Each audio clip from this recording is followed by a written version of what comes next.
Good evening, everybody. It's my first time filming a video around the farm in the evening.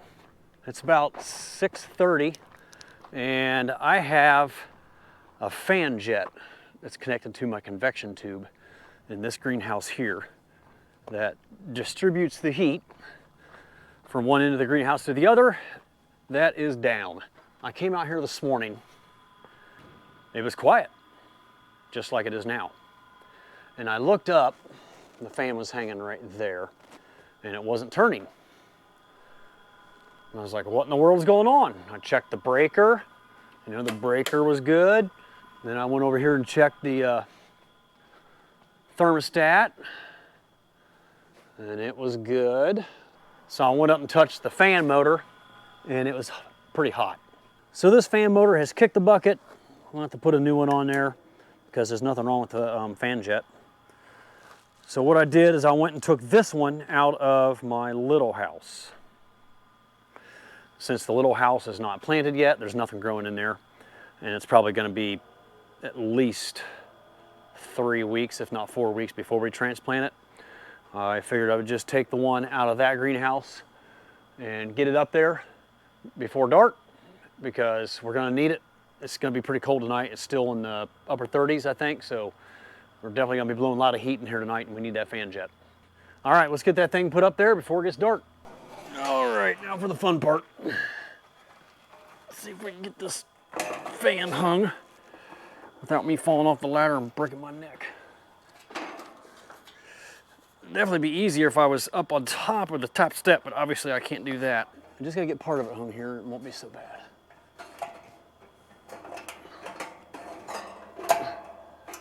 Okay, I'm just going to get that temporarily hang in there and work on the other side. There we go.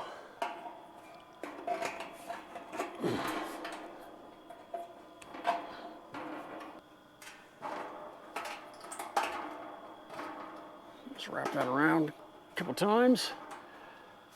Should be good to go. The convection tube will come right in here. Now we got one more wire to hook up to it because if you look at it, the way it's hanging, it's heavy on the left because of the motor. See how it's not hanging vertical or straight up and down. So that's what that wire's for. That wire connects to the bottom of it and we'll pull the bottom of that fan jet out so it's level. And then we'll get the convection tube hooked on.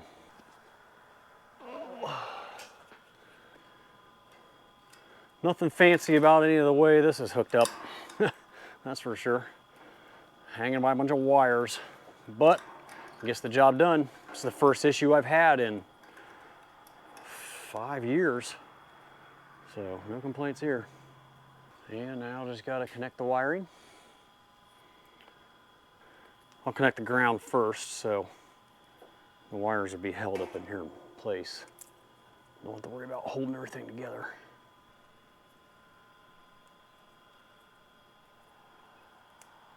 Well, we'll know here in a second if I wired this correctly. Got the last of them tightened down. Hopefully she works. Let's give her a shot, see what happens.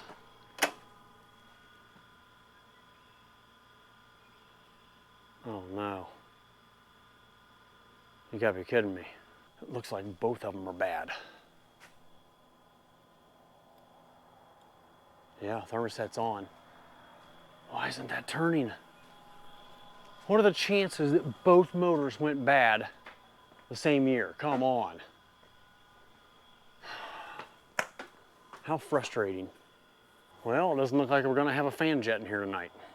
It's not that big of a deal. I mean, since it's only gonna be in the upper 30s, the heater's going to get all the heat back there just fine. Just I would prefer to distribute the air and the heat with the fan jet. Helps with pollination and just even heating throughout the entire greenhouse. I'm really surprised this is not working. I can feel the motor getting warm. Looky there. I gave her a little spin with my hand and it took off. even though it's working right now, I'm guessing when the thermostat shuts it off that it's probably not going to get going again on its own. So I think I better look for some new motors or new fan jets. All right, the final thing to do is to get the convection tube reattached, and then at least we should be able to get this thing spinning tonight, even if I have to give it a helping turn to get it going. And then, you know, we'll have to go to plan B for tomorrow.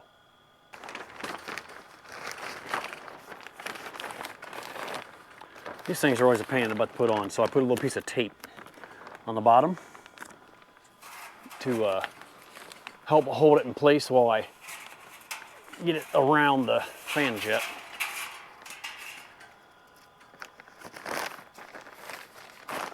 Put the clamp on there first, and then line this thing up around the bottom.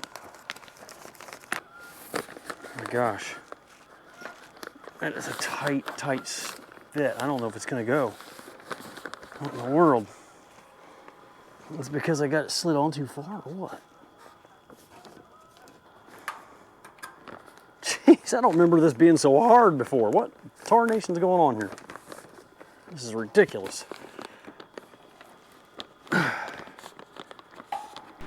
All right, after farting with that thing for about 5 more minutes, I finally got her on, and you can see the heater is turning it right now.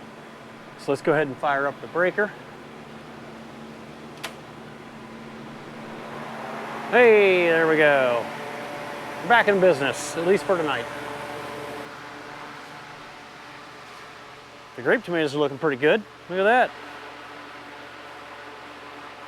Got some little grapes on them now. Wow. Coming on pretty fast. There's a nice little cluster.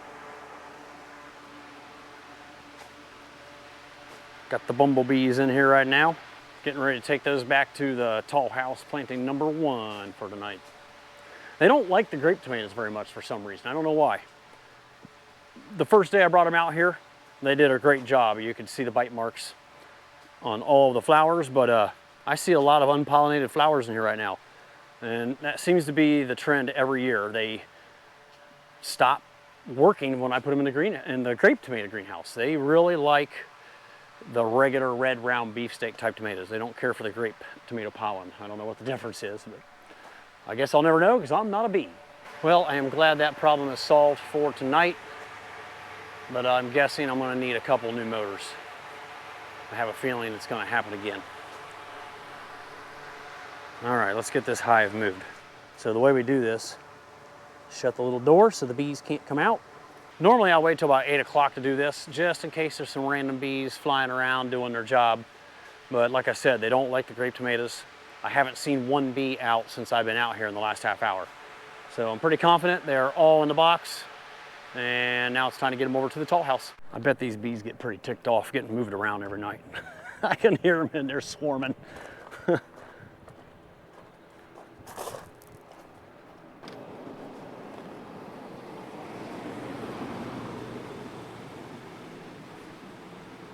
Bring them back here to their concrete block with their little water moat. And that is to keep the ants out. There's a little sugary bag of like sap in the bottom that the bees eat, and the ants will find it very quickly. Oh yeah, look, there's a soldier bee. He's ticked. He's ready to come out and attack. He's right there at the doorway. But he must be too worn out. He's gonna wait and come out tomorrow. Oh, I'm ready for spring. Even though it is spring, it's the 28th of March.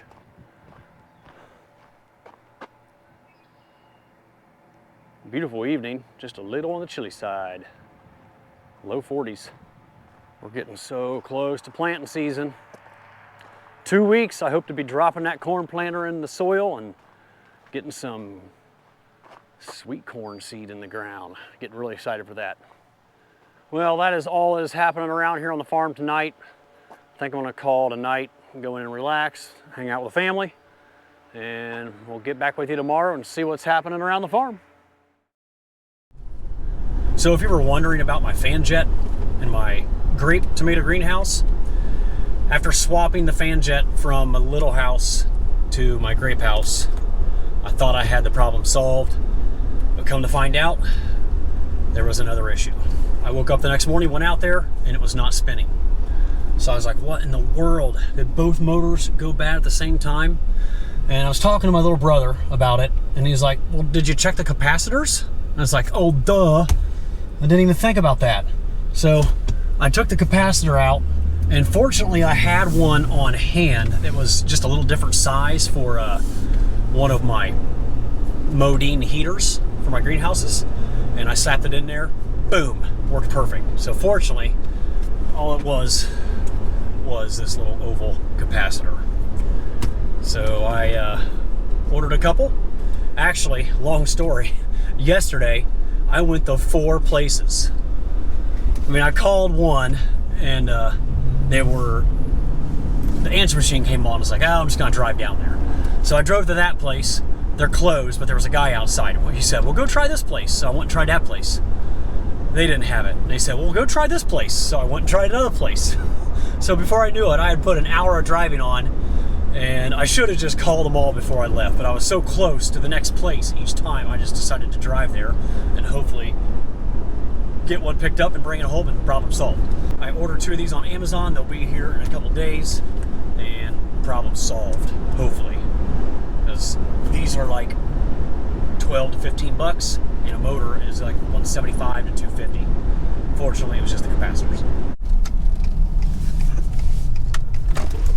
Well, I made it back to the farm. Now I just gotta pry myself out of this nice, comfortable truck and get back to work. We are having a heck of a time finding help this year. This is probably the top 3 worst years that I can remember in my 25 years of produce farming, where we cannot find people that want to work on the farm this year. We posted a Facebook ad, and I've probably gotten like 8 applications, but 15, 20 years ago, I'd get like 50. I still have to put a sign out on the highway to advertise that we're hiring. But what makes it worse this year is not the fact that we aren't getting many applicants. It's the fact that I lost 5 people last year that were adults that helped me out when I needed help on Saturdays. They worked here as high school and college kids, and now they're all in their 30s with either their own careers or they're stay-at-home moms and have kids, and they would always help me out on Saturdays, and they were like my go-to people. 2 of them had babies. One of them decided he's done it long enough and he just doesn't have enough time to help anymore, and I think there's 2 other ones that just have other busy things going on in their own lives. And it just, the fact that it all happened the same year, that's what makes it tough. Even though I've gotten like 8 applicants this year, if not 9 or 10, I've emailed them all and I've hired one of them. The rest of them are either too young or they haven't replied back and responded. So even though I've got some applicants, doesn't mean my hiring problems are over. People have to reply back. So I'm assuming they've put out numerous applications and they decided not to work here. I don't know, that's my guess.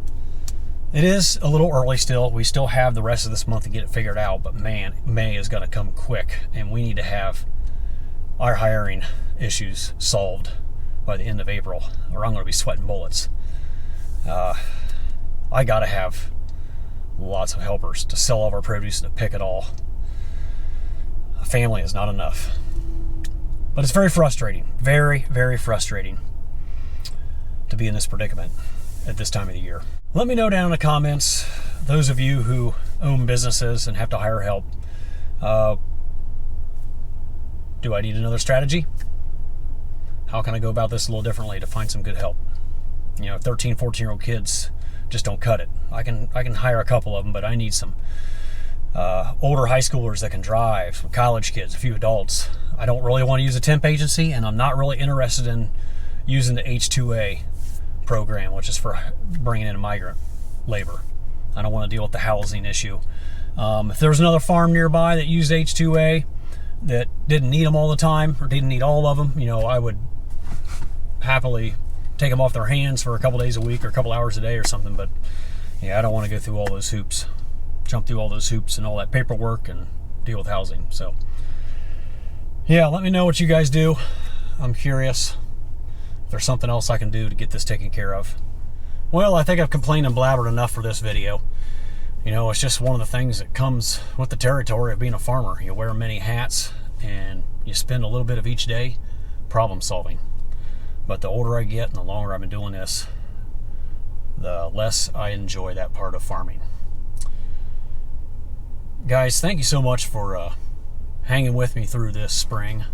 I know a lot of my videos have been about greenhouse farming, hydroponic tomatoes, but we're getting real close to being outdoors, planting sweet corn, green beans, and getting involved in some other aspects of our farming operation. It's not going to be all about greenhouse tomatoes. So if you're looking forward to that part of the farming operation, please stick around and check back when the other videos are released. Let me know down in the comments what kind of content you're interested in seeing, and I'll be sure to post some videos. I'm looking forward to getting out of the greenhouses and filming some different parts of our operation for you guys. This is where we're going to wrap things up, guys. If you enjoyed the content, please give it a thumbs up. It'll really help the channel grow. Consider being a subscriber so you can follow us through the entire growing season of 2024. Thank you so much for watching. I really appreciate it, and I hope to see you again real soon down on the farm.